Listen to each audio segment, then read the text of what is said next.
sought for, because we represent the voice for the voiceless. We give that voice to those who would never be heard, whose plight would always be with them until maybe they die. Those are the people we are called to give a voice to.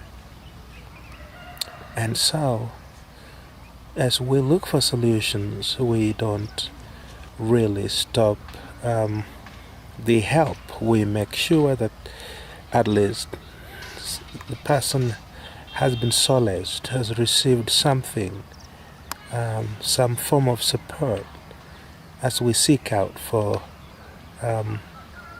sustainable help for them. We have a lot of people and even organizations that would come and make a survey about the condition of somebody like Teresa and write a report about that and go away. We try to avoid that because that's not our mandate. We are not a research organization. We don't do surveys. We don't do research. We simply help. We know research is important, and it is really in line with the sustainable, big-time, long-term helps. Things that would bring lasting solutions in a massive way. And we are willing to engage in research and development so that we can get a lasting solution to these menace. We really have been praying and writing proposals to organizations that could help empower us to do research in this field of jiggers. And we haven't succeeded, but we don't wait. As we wait for help to come with regards to research and development, we are already offering the little we can offer, and we have so far seen what we saw. With even the cases that were so desperate and hopeless, springing forth and becoming better. And so we're encouraged by the results we see. That is the food we feast upon and keep on going. And so Teresa has at least one person who could help, but they don't do that. And because it's not within our calling to judge, we don't judge people.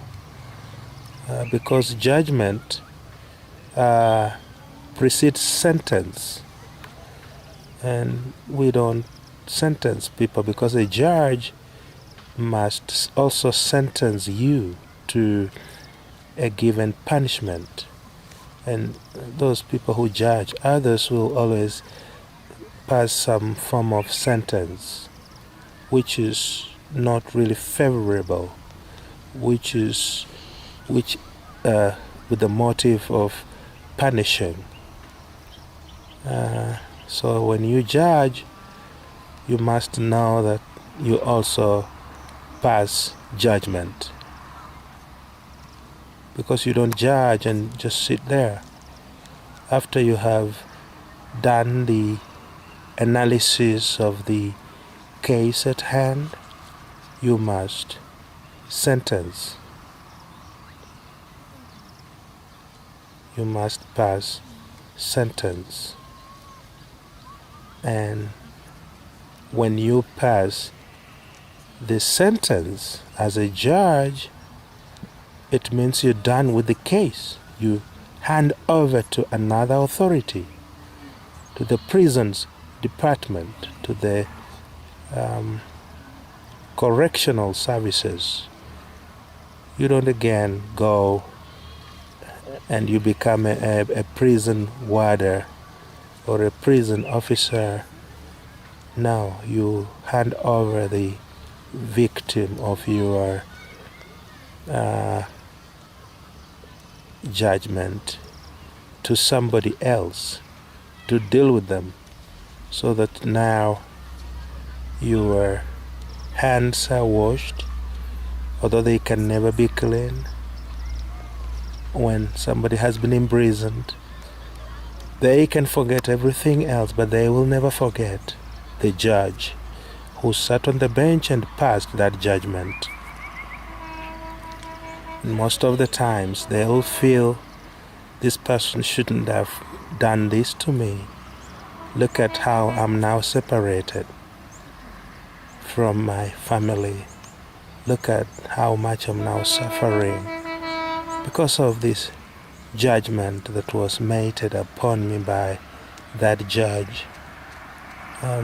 Very few people will look at their sentence they've been given and really understand that it is fair. They deserved that. Very few people. I have done visits to to prisons, and that's what I gather. You would hear somebody say, yes, I was wrong. I don't try to justify the mistake, but I feel I should have been given a fairer sentence. Nobody will say, very few, of course, we have those ones who can say that, but most of the people I've met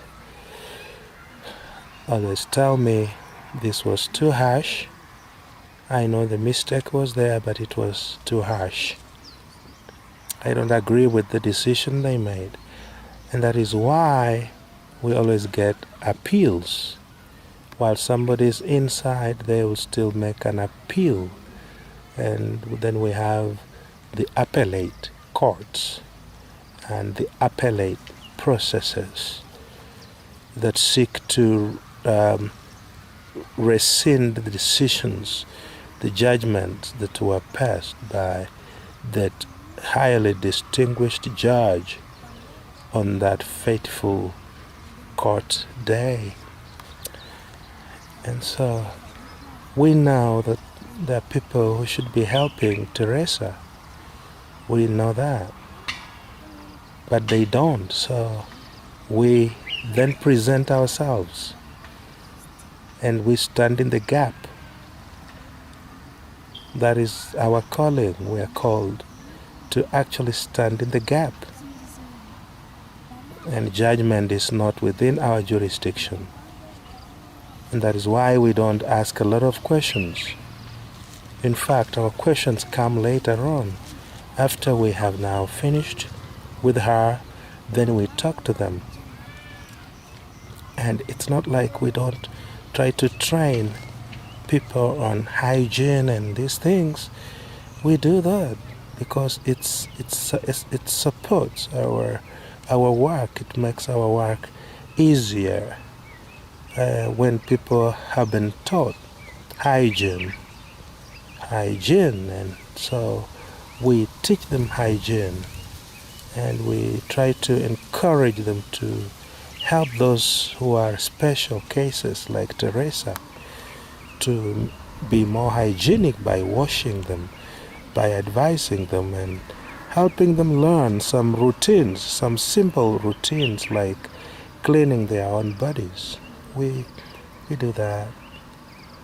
Sometimes we get somebody who is kind enough to follow on with what we have suggested, but sometimes we don't get that person, and what that means, what that implies, is that we will come back again to help again. The moment we hear the problem is still there, we must return again to help. And it has been like that. It has been like that. And we don't complain, we are grateful for it.